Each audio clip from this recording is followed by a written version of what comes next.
Who are you? And where are you going?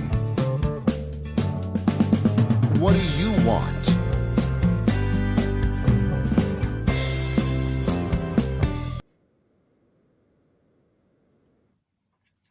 Hello and welcome to Business Lessons from the Military. I'm your host, Kevin Bemmel, and we're here every Tuesday at 10 a.m. Pacific time to talk about military history, military doctrine, and the practices of great military leaders, and distill from them lessons that we can apply to our businesses and professional practices in order to make them more profitable, work better, be more productive. So being a military veteran, having spent 16 years in the United States Navy as a chaplain, during which time I worked with sailors, Marines, airmen, soldiers. This is my way of giving back to you, my fellow citizens, a little bit of for all the support that you gave my colleagues and me during that time, and continue to give us, as I've mentioned to numerous people in the military. We are very, very fortunate to have had the support of of civilians, non-military people in the United States during the time we were in the armed forces, because that was not always the case. So today, my topic is pivot or surrender, and I'm going to be talking about a battle that happened, let's see, it would be 160 years ago on April 9th, 1865, the Battle of Appomattox Court House. Now, if you're at all familiar with the Civil War, you know that Appomattox is where General Lee surrendered to General Grant. What you may not know is the surrender happened because of the military actions that were going on around and essentially in Appomattox. And so on the 160th anniversary of this battle during the American Civil War, I'm going to talk first of all about what happened, and then draw some lessons from it that we can apply. And those lessons, that's why the show was called Pivot or Surrender. So the Battle of Appomattox Court House in Virginia. Appomattox is in Virginia. Pitted, of course, the Union Army, commanded by General Ulysses S. Grant, against the Confederate Army, commanded by General Robert E. Lee. What was going on is Lee had abandoned the Confederate capital of Richmond and the city of Petersburg, and Lee was trying to lead his army of Northern Virginia westward so he could join up with other Confederate forces in North Carolina. So he was initially aiming for Lynchburg, Virginia, where he hoped he could regroup and resupply. Unfortunately for Lee, Union forces were in hot pursuit, and they were able to move in a way that they could block his retreat. And so on April 9th of 1865, Lee's army was surrounded near Appomattox Court House. So Union General Philip Sheridan's cavalry blocked Lee's army from the west, and Union Generals Meade and Ord, after whom, by the way, Fort Ord is named, closed in from the east. So they basically made a pincher movement, if you will, from both sides. Lee's army was exhausted. It was starving. It was heavily outnumbered. Lee had just around 28,000 men. The Union troops numbered more than 100,000. So it was roughly a 4-to-1 ratio between Lee and the Union Army. So there was a brief battle on the morning of April 9th. Lee tried a final breakout attack against the Union Army, hoping to reach open ground and escape this entrapment. Initially, he was able to push the Union forces back, but fresh Union infantry showed up, reinforcements, and Lee realized his path to escape was completely blocked.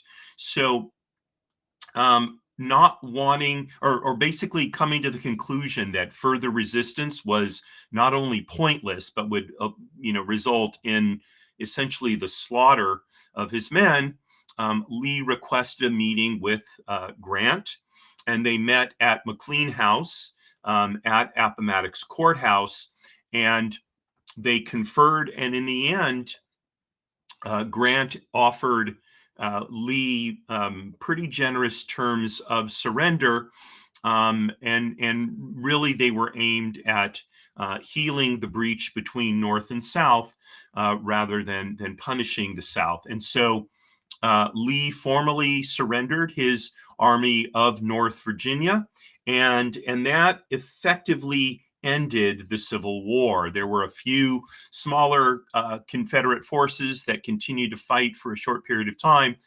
They were essentially ineffective, and so the war ended. And so out of this situation, I've come up with three ideas that I think we need to take into account when we're looking at a business situation similar to what Lee was faced with. So the first one is the title for the show: Know when to pivot or surrender. So Lee realized that further resistance was futile, and rather than essentially let his army be destroyed, he chose to surrender, and there were several things that led him to do so, and I've mentioned some of these. So by April of 1865, the Confederate Army was vastly outnumbered. The Union Army had superior manpower, superior supplies, superior logistics. For example, the mileage of railroads that the Union had was multiples greater than what the South had, as was the industrial capacity. And so, and at the same time, Lee's forces were dwindling due to desertions, casualties, and there just were no reinforcements. So, at Appomattox Court House, Lee had 28,000 starving, exhausted soldiers, while Grant's forces were a well-supplied over 100,000 soldiers, right? And so sometimes when we when we are in a business situation, we may be up against a larger, better financed organization. Okay, and sometimes we can, if we're a small organization, we can be nimble, and we can through various tactics sort of outflank a much larger and better financed opponent, but not always. And there comes a point at which we are so heavily outnumbered and so heavily resourced that we, I think, just have to stand down. So I know I was forced, forced is too strong a word, but when I had my real estate company from the mid 80s to the mid 2000s, when I started in business, there were lots and lots and lots of small real estate management and appraisal companies around, and we were able to do business with large lenders. But as time went by and lenders started to consolidate, especially after the passage of FIREA, the Financial Institutions Reform, Recovery, and Enforcement Act in 1989, that really led to a consolidation among large lenders. And as a result, they became more reluctant to deal with a small company like mine because if I did something wrong, I wouldn't have the resources, frankly, for them to sue me and potentially recover their losses. And so they moved to start using much larger vendors. And so, although for a while, the kind of tailored, high service that I gave kept me competitive, and the relationships that I had built kept me competitive. In the end, I wasn't able to overcome the size and resources of my larger competitors. And so I had the choice of selling out or closing my business and moving into something else. And in the end, I ended up selling my real estate company, closing my appraisal practice, and joining the United States Navy, right? So sometimes there's just such overwhelming numerical and resource disadvantage that continuing to go on is only going to mean kind of a slow death, if you will. Um, so as well, in the sort of pivot or surrender category. So one of the things that the Union Army had been able to do was effectively destroy the morale of the Confederate Army. So Lee's soldiers many of them were weak, some even sick, demoralized. More and more desertions were happening because the enlistments that the Confederate soldiers had were much longer. They were away from their farms were failing, etc. And so it became and as popular as General Lee was, and he was a very popular commander, one of the most popular Army generals in United States history. Nonetheless, that popularity could not overcome the dire circumstances in which the Confederate Army found itself. So unlike what George Washington was able to pull off at, say, Valley Forge, where he had equal troubles, a very disheartened group of soldiers, though certainly not as large as what Lee commanded, but poorly resourced, starving, sick, etc.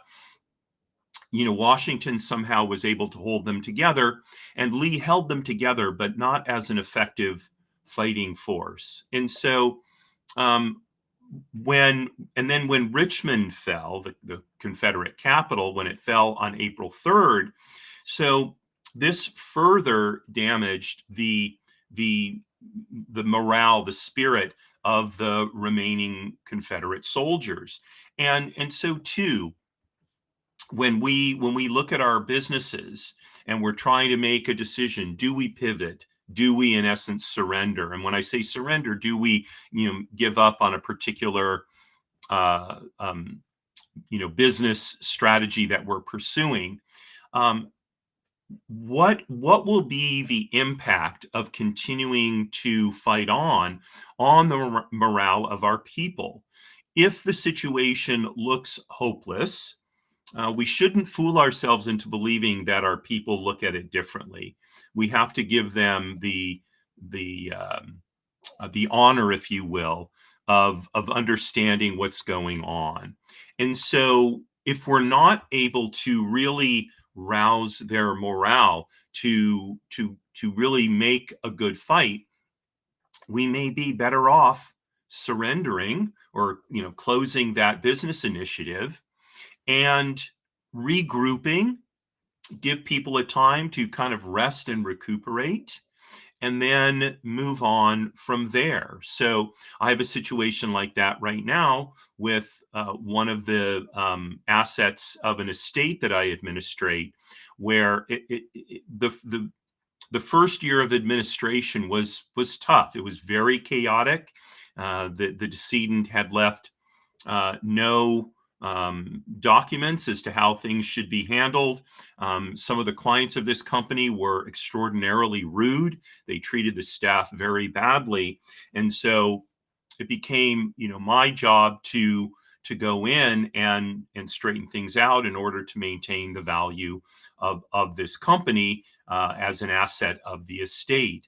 And it took a good kind of 9 to 10, 11 months to do that. That's how bad a mess things were in.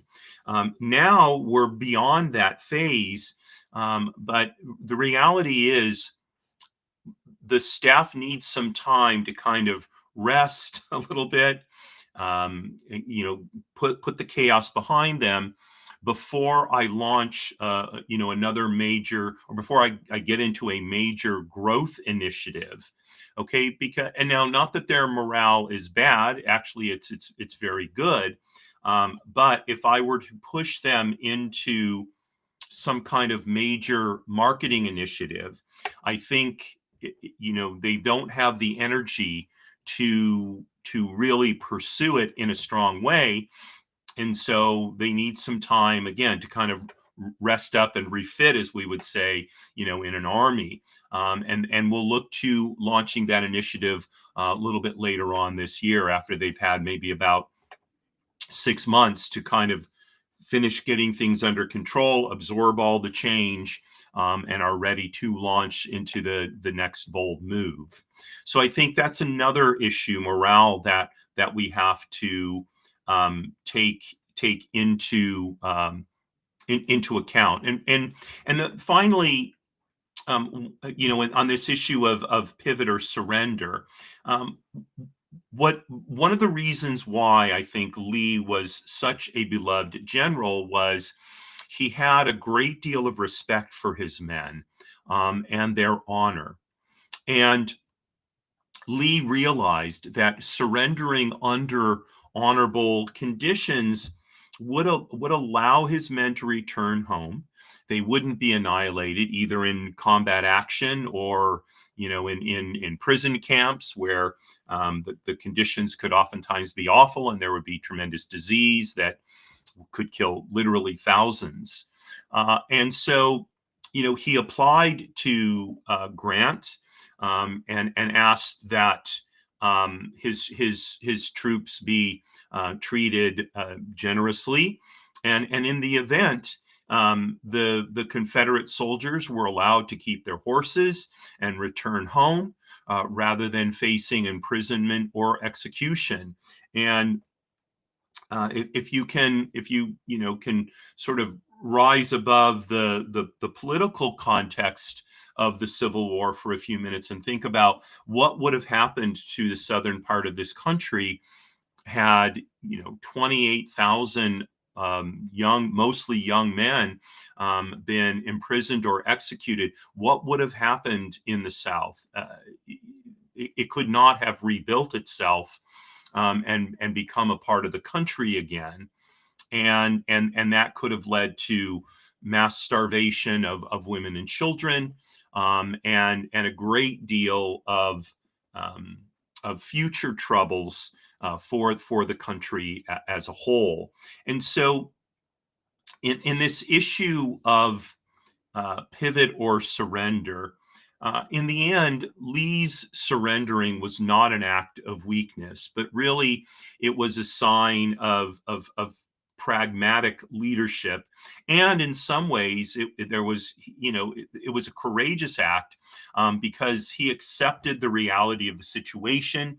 He moved to protect his men, and he made a decision that ultimately helped in the process of national reconciliation. And so we, as business leaders, we need to recognize when a strategy is failing. We need to be willing to pivot, or just cut our losses and exit an unprofitable venture rather than continuing to waste resources on a lost cause. It can be a very difficult decision to make. Having made that decision myself, it's not easy. Especially for leadership, it does feel like failure.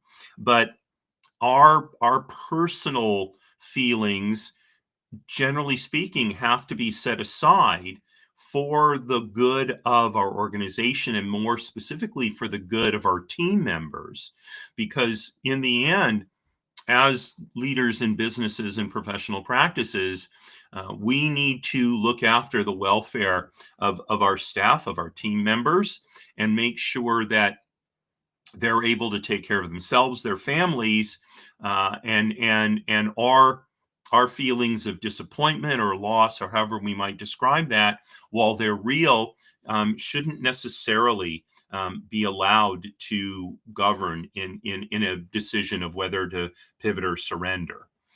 Okay, so I want to take a break here for a minute and let you know, or for those of you who watch the show regularly, remind you that Business Lessons from the Military is sponsored by the Beverly Hills Council of the Navy League of the United States. So the Beverly Hills Council is Los Angeles's source for support for Sea Service members and for information about the military.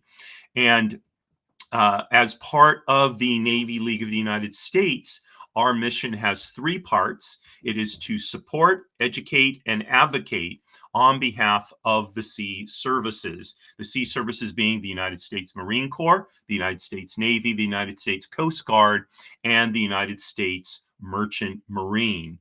So I deeply appreciate Beverly Hills Council's sponsorship of this show. And I invite you to go to navyleague.org and consider becoming a member. And if you're in the greater Los Angeles area, to make the Beverly Hills Council your home in the larger Navy League. There'll be a link to the Navy League in the show notes after the show posts on YouTube. And I invite you and welcome you to be a part. And again, for those of you who are in the Los Angeles area, we have put together kind of an informal event for the 22nd of May during Fleet Week here in Los Angeles, where you can come by and meet some of the board members and officers of the Beverly Hills Council, and see kind of firsthand what we do, as well as have an opportunity to engage with all the happenings during Fleet Week. So again, thank you to the Beverly Hills Council for being our sponsor. And now we go back to the show. So we're talking about the Battle at Appomattox Court House during the last few days of the American Civil War. And our topic is pivot or surrender. And that is the first lesson that we can learn from Lee's surrender to Grant at Appomattox. So the next lesson is that grace in defeat can lead to future opportunities, and that too is something that we can see from how the Lee surrender at Appomattox played out. So Ulysses S. Grant offered generous and humane surrender terms to Robert E. Lee's army. I think in part because while Lee certainly would have been defeated, the defeat would not have come at no cost to the Union Army. And so, even with 4-1 odds, there would have been many Union soldiers, would have been wounded or killed in a battle between forces of that size. And so I think, Grant realized that by first of all being willing to talk with Robert E. Lee and offering generous surrender terms, not only was Grant doing something to heal the breach that had been created in the country by the Civil War, he was also saving the lives of his own men. And so this was important going forward. So some of the things that Grant did in order to make the surrender less harsh were, first of all, Confederate soldiers were paroled. So they were not imprisoned or prosecuted for treason. They were given essentially passes that allowed them to return home without being harassed by Union forces, as long as they pledged not to take up arms against the U.S. government again. And indeed, that was Abraham Lincoln, President Lincoln's aim, was to put down the rebellion and to reunite the country. And so the terms that Grant offered Lee were a part of that. So officers were allowed to keep their sidearms and their swords and personal baggage. And again, he was like, wait, they were allowed to keep weapons? Well, yes. So whereas surrender of an officer oftentimes or sometimes meant the taking away from him of his sword and or pistol, and even the breaking of his sword, it was a sign of shame to have those personal weapons taken away.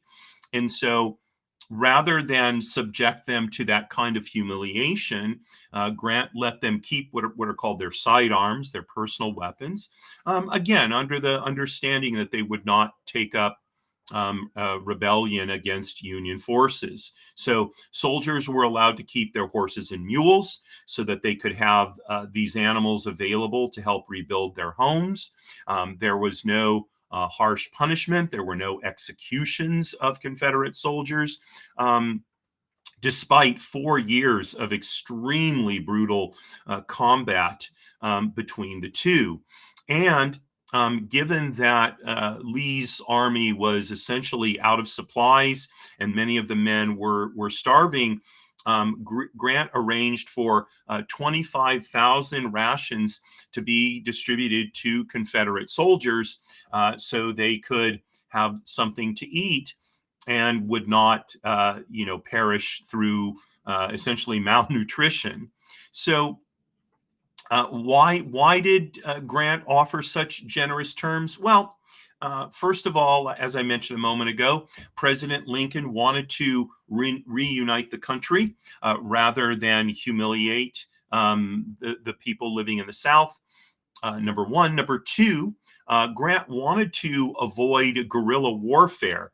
So by being harsh on the South, he would have created a situation of an embittered but defeated opponent, and that would increase the likelihood of small groups of Confederate troops engaging in guerrilla warfare, attacking, small Union forces and wiping them out, maybe attacking people in the border states, civilians, stealing from them, etc. Now, that's not to say that none of this happened. Some did happen, but it was not at all widespread. And finally, Grant wanted to set a peaceful precedent as a way to move into Reconstruction. So, what do we learn from this on the business front? And that is that how we handle failure or defeat I shouldn't say will, but it may define future relationships. So let's say we've been defeated by another company on a particular initiative. Maybe we were, both companies were but we're going after the same piece of business. One company won, the other one lost. Well, look, that's how it works in the world. How we behave in defeat can make a big difference. So if we behave graciously in defeat, the client, even though they may have selected the other company, may remember our grace and defeat, and they may respect that. And if something doesn't work out with the company that they selected, rather than going out and sort of rebidding the job, they may just turn back to your company and say, hey, you know what, I really respected the way you handled things, and so therefore we want to bring you in, or we've got this other project, and since this company is busy on this one, we'd like to bring you in on this other one. So I think that whenever we suffer a loss, or we have to surrender in a business situation, we want to do so in a way that reflects well upon us and our organization, and doesn't leave any hard feelings if possible. Now, I do want to make one caveat to that. If the reason we lost was because of something underhanded on the part of either our opponent or the company whose business we were trying to get, then while I would still be gracious, if it were me, I would not have anything further to do with that organization. So the problem with using underhanded business tactics to win is, having done it once, it becomes a habit, and it's a lot of wasted time and effort to go up against an unethical opponent, number one. And number two, it's very demoralizing for our team to feel like we're having to fight with, kind of one hand tied behind our back. That's, I think, sometimes how people feel. And rather than risk demoralizing our people, or putting them in a situation where they feel like they have to act unethically in order to be able to effectively compete, it's better off just not to engage in those situations. And in my experience too, companies that act unethically, or organizations that act unethically, inevitably there's problems down the road. They may not make final payments. They may argue just over payments every time one is due. They may constantly complain about the quality of the work. So an unethical or an immoral attitude in business oftentimes becomes impossible to deal with. And so I've talked in other shows about firing clients. Sometimes we have an opportunity to fire an organization before it becomes a client, and that becomes and that is the most effective thing to do. But in general, if we lose or we're defeated by an opponent, grace and defeat is the best course, and hopefully our opponent and the company for whose business we were vying will be equally gracious, and we'll all move on and perhaps have an opportunity to work together down the road.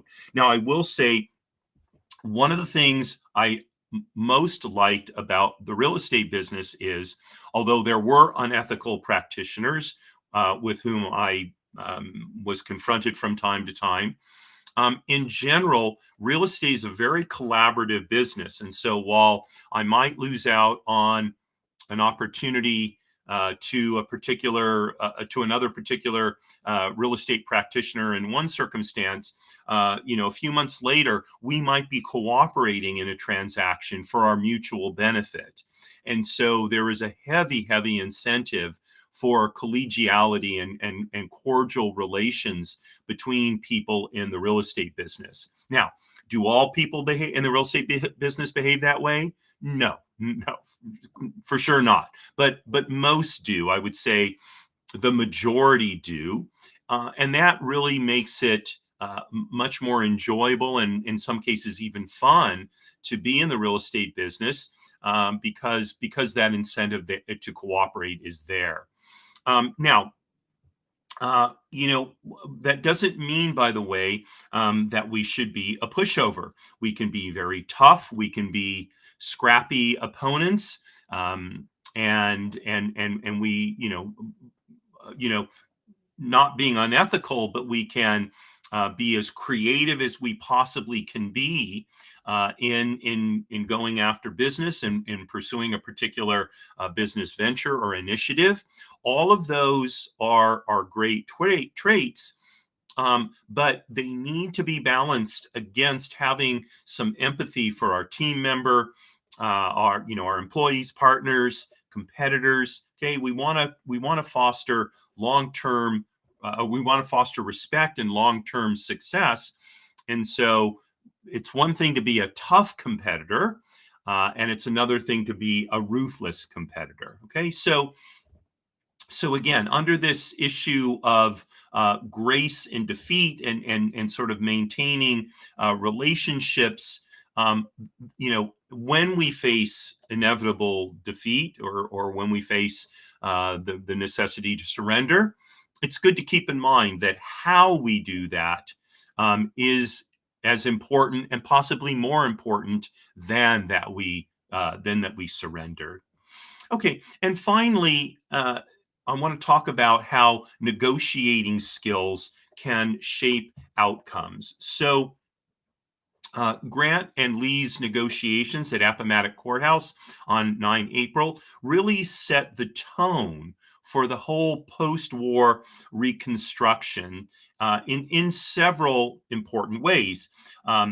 So, their diplomatic and mutually respectful approach really set the tone for what happened afterwards, and especially in light of President Lincoln being assassinated not long after. If President Lincoln had been guiding Reconstruction, it's very likely that Reconstruction, well, I wouldn't say very likely, but it's possible that Reconstruction would have worked out differently than it did. President Lincoln is arguably uh, one of the two greatest presidents of the United States of all time. He had certain very unique abilities, the way he could speak to people, the way he could express a sense of care about their individual well-beings as well as our collective well-being. And so his murder had a substantial effect on the post-Civil War era, and his successor, Andrew Johnson, the first president to be impeached. He did not have the skill set of Abraham Lincoln, and then Ulysses S. Grant became president next, and Grant worked hard to pursue a Reconstruction philosophy of diplomacy and respect and rebuilding. Unfortunately for Grant, although he was a very ethical and individual, his skill was as a general, not as a politician, and his administration was plagued by bad behavior among some of its members. But nonetheless, the tone was really set at Appomattox for what, if it had been diligently pursued, what would have been a sound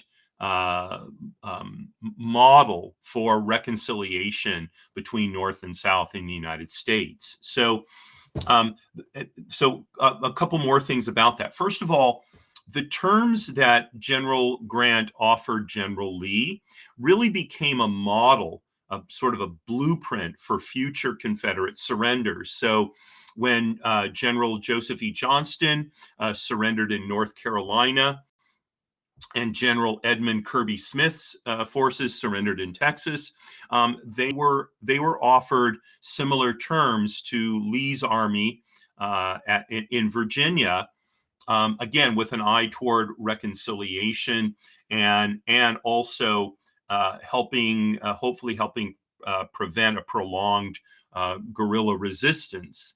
So and again, by offering this generous surrender terms, allowing Confederate soldiers to return home, um, and seeking reunion rather than retribution.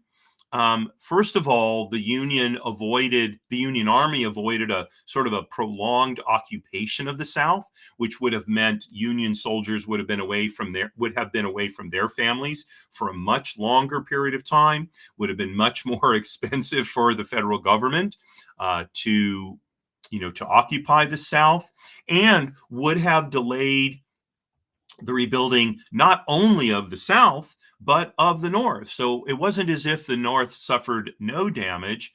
Of course, with hundreds of thousands of men in the Union Army, farms were not attended to diligently. Manufacturing really focused on that which was necessary to fight the war. And as the United States moved into a peacetime footing, so there was a need for manpower, both on the farm and in factories, to rebuild the country. And so the generous surrender terms were for the benefit not only of the South, but for the North as well. So. I mentioned already that the South was permitted to rebuild, and that was critical so that there could be an economic recovery in the South. By the end of the Civil War, the South's economy was in tatters. The Union Navy had blockaded the South pretty much throughout the Civil War.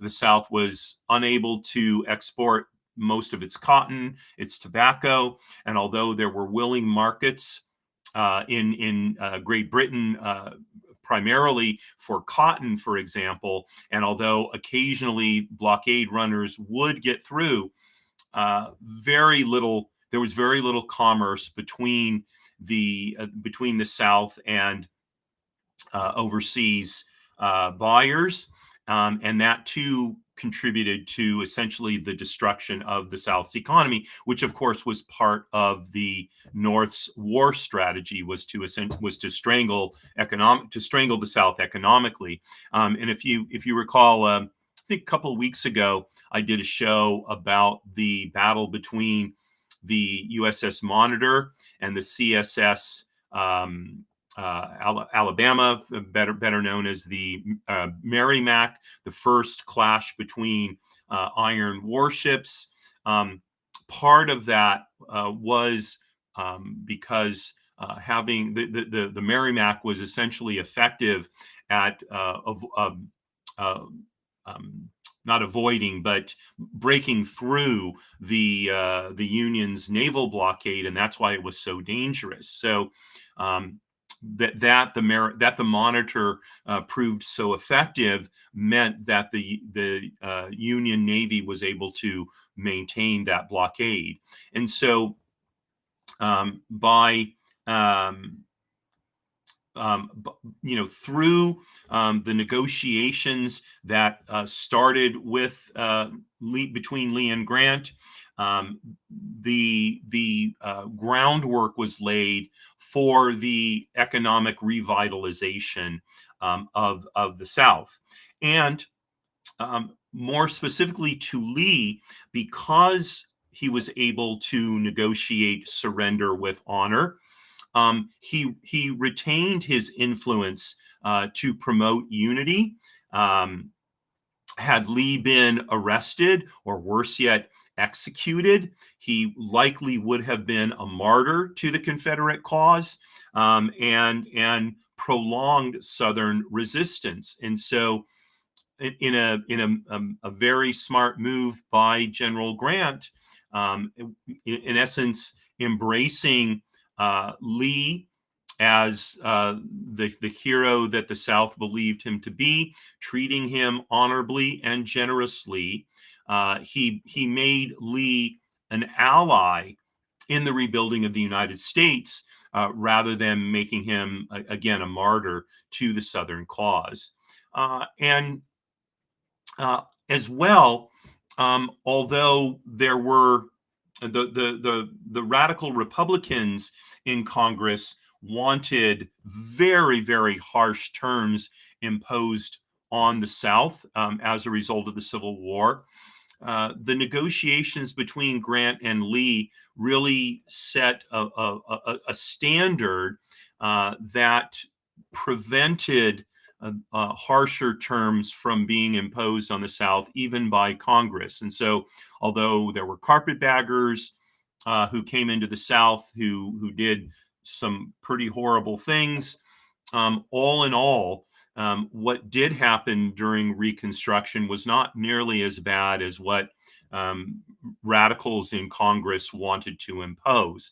And that was in part due to how Grant looked at surrender, the terms he negotiated with Lee, and setting the course of the nation on a path to reconciliation. So, what happened post-war, because of the course that Grant and Lee set? Well, among other things, African Americans were freed, leading to the 13th, 14th, and 15th Amendments. The Confederate States were reintegrated into the United States, and